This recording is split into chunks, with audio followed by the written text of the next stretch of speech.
নমস্কার, শুভ সকাল বন্ধুরা। আশা করি সবাই ভালো আছো। ওই দেখো, আমি এখন তো শীত চলে গেছে, প্রায় চলে গেছেই বলা যায়। তো বাজারে তো ফুলকপি তাও এখনও রয়েছে। তো একঘেয়ে ফুলকপির ঝোল ঝাল এগুলো আর খেতে ভালো লাগছে না।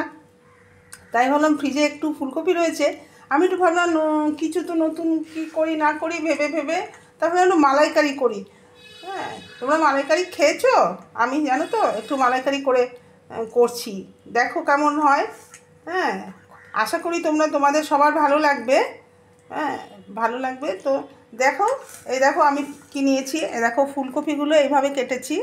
এটা আমি একটু হালকা ভাপিয়ে নিয়েছি নুন হলুদ দিয়ে। তারপরে এটা একটু ভেজে নিচ্ছি, বেশি একদম লাল লাল করে ভাজিনি, হালকা ভেজেছি। এটা আমার ফুলকপি। আচ্ছা, এ দেখো আমি এটা নিরামিষ করব, এতে পেঁয়াজ রসুন কিছু দেব না, একটু আদা বাটা করে রেখেছি। হ্যাঁ, আর এই যে টমেটো কুচি করে রেখেছি। আর এটা হচ্ছে আমার পোস্ত, আর কয়েকটা এই 6-7টা মতো কাজু দিয়েছি, আর কাঁচা লঙ্কা দিয়েছি এর মধ্যে। এটা একটা পেস্ট তৈরি করে রেখেছি। আচ্ছা, আর এটা দেখো, এটা হচ্ছে আমার কোকোনাট মিল্ক। হ্যাঁ, এটা দিয়ে আমি ওই মালাইকারিটার মধ্যে দেবো, তাতে টেস্টটা ভালো হবে, খেতেও ভালো হবে। হ্যাঁ, সেই জন্য এইটা আমি ইউজ করব। এটা আমি কিভাবে ইউজ করি যখন করব তখন তোমাদের দেখিয়ে দেবো। আচ্ছা, ফোড়নের জন্য এটা রেখেছি, যে শুকনো লঙ্কা, তেজপাতা, গোটা গরম মশলা, গোটা জিরে। হ্যাঁ, তো চলো শুরু করি রান্না। গ্যাস ধরিয়ে কড়াই বসিয়ে দিয়েছি, কড়াইটাও আমার মোটামুটি গরম হয়ে গেছে। আমি এই যে তেল দিচ্ছি, কারণ এটা ফুলকপিটা একটু ভেজেই রেখেছি, খুব একটা তেল দেবো না, কারণ একটু ঘিও দেবো।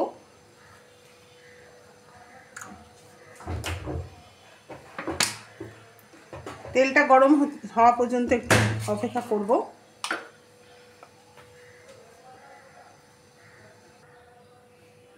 এই দেখো তেলটা গরম হয়ে গেছে। আমি কি কি ফোড়ন দিচ্ছি, এই যে শুকনো লঙ্কা, তেজপাতা, গোটা গরম মশলা, আর এই যে জিরে। এই যে নাড়াচাড়া করছি একটু একটু ভাজা গন্ধ বেরোনো পর্যন্ত।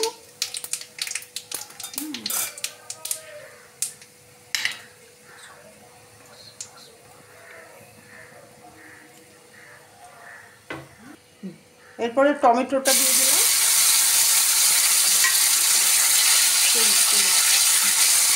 এই টমেটোটা দিয়ে দিয়েছি, এবারে টমেটোটা একটু নেড়ে চেড়ে ভাজা ভাজা মতো করে নিই, কারণ একটা কাঁচা গন্ধ আছে, এই গন্ধটা চলে যেতে হবে। কাঁচা গন্ধ থাকলে একটা ভালো হবে না রান্নার স্বাদটা। টমেটোটা যাতে তাড়াতাড়ি মজে যায়, নরম হয়ে যায়, আমি একটু নুন দিয়ে দিচ্ছি।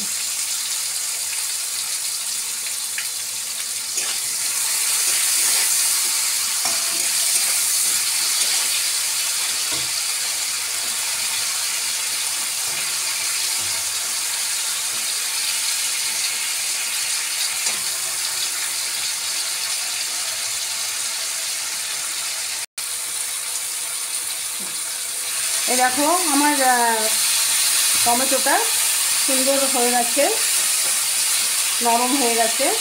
এবারে আমি এর মধ্যে যে আদাটা বেটে রেখেছিলাম, এই আদা বাটাটা দিয়ে দেবো।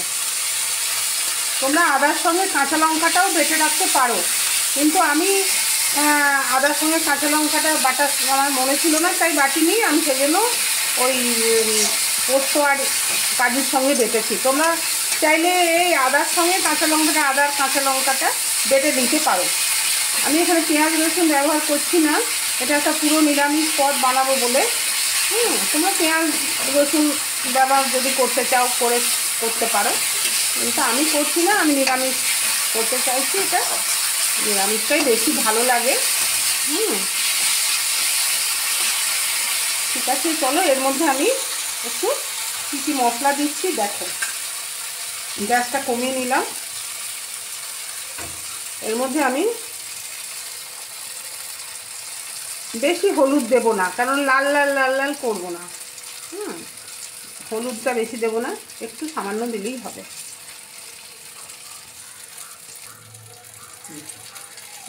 এরপরে জিরে জিরে ধনে গুঁড়োটা দিলাম।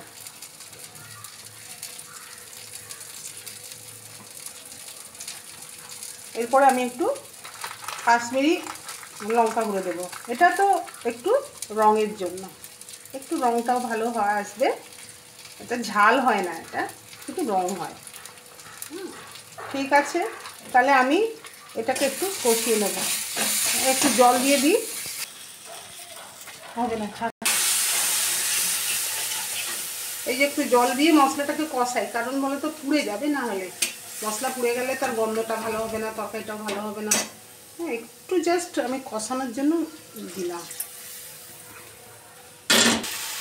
এই দেখো মশলাটা আমার মোটামুটি কষা হয়েছে, কষা হয়েই গেছে। এরপরে আমার এই যে ভাজা ফুলকপিটা ছিল ওটা দিয়ে আরেকটু কষাবো।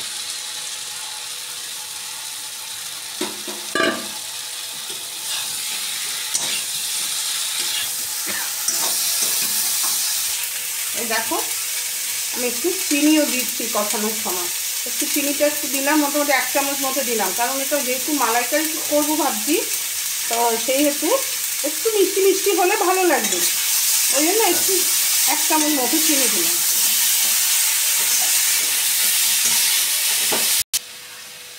এই দেখো কষানোটার সঙ্গে আমি আর একটু জল, অল্প একটু জল দিলাম। এই জলটা দিয়ে একটু মজাতে দেবো। একটু চাপা দিয়ে দিচ্ছি, মজুকোটা। এবারে চলো আমি দেখাই আমার ওই দুধটা আমি কিভাবে নিচ্ছি। এই কোকোনাট মিল্কটা আমি ইউজ করব। আমার যেহেতু অল্প, তো এটা ফুলকপিটা খুব বেশি দেই, অল্প, তো সেই খুব একটা বেশি লাগবে না। ঠিক পাউডারটা, আর এই যে দেখো দুধ গরম করেই রেখেছিলাম, এর সঙ্গে আমি একটু দুধ মিলিয়ে দেবো। জলের ইউজটা একটু কম করব।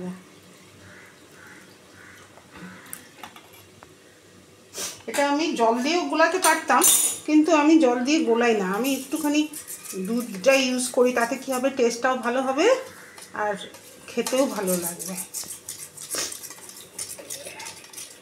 এইভাবে গুলিয়ে নিলাম। এবারে ওটা দেখবো আমি একটু পরে যে ওটা কতটা কি সেদ্ধ হলো, কি হলো। এই দেখো মোটামুটি দেখো কি সুন্দর কালার এসছে, কষানো হয়ে গেছে। এই সময় আমি এই যে কাজু, পোস্ত আর কাঁচা লঙ্কা বাটার যে পেস্টটা করে রেখেছিলাম, এটা আমি দিয়ে একটু আরেকটু কষিয়ে নেব, নাহলে এটারও একটা কাঁচা গন্ধ আছে না, এটাকেও তো আমাকে কষিয়ে একটু ঠিক করতে হবে। তো এবারে এটা একটু কষাই।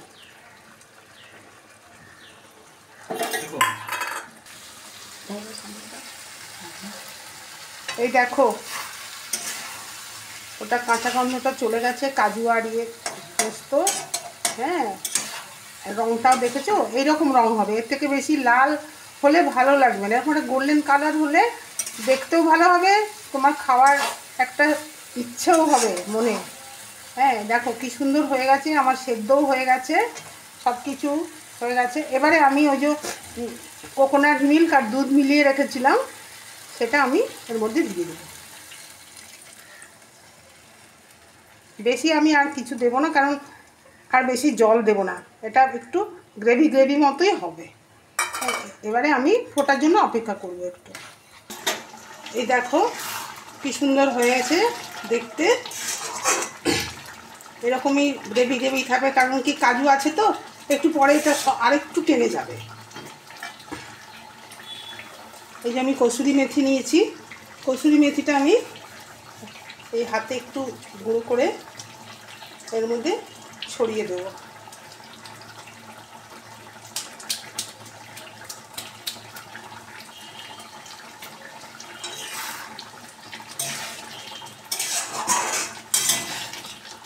একটা কথা বলি বন্ধুরা, আমার ফেসবুক পেজটাকে লাইক করো, শেয়ার করো, কমেন্ট করো, তোমাদের ভালো লাগলে আমার সঙ্গে থেকো, আমি একটু উৎসাহ পাবো, তাহলে বুঝেছো? তোমার ভালোবাসাই আমাকে উৎসাহ দেয়, বুঝলে? সেই জন্য আমার অনুরোধ রইল। এবারে দেখো আমি একটু ঘি দেবো, রান্নাটা শেষের পথে একটু ঘি দিয়ে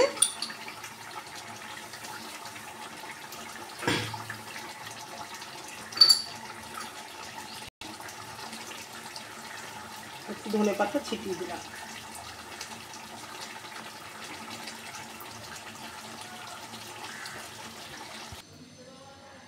এই দেখো হয়ে গেছে আমার ফুলকপির মালাইকারি। এবারে তোমরা কমেন্টে জানিও কেমন করেছি। আর একটা কথা, যেটা তোমরাও বাড়িতে বানিয়ে চেষ্টা করো, খেয়ে দেখো টেস্ট করে কেমন হয়। আশা করছি সবারই ভালো লাগবে, খুবই ভালো লাগবে। ঠিক আছে, সবাই সুস্থ থেকো, ভালো থেকো। কাল ফিরে আসছি একটা নতুন রান্নার ভিডিও নিয়ে। ঠিক আছে, আসছি, টাটা।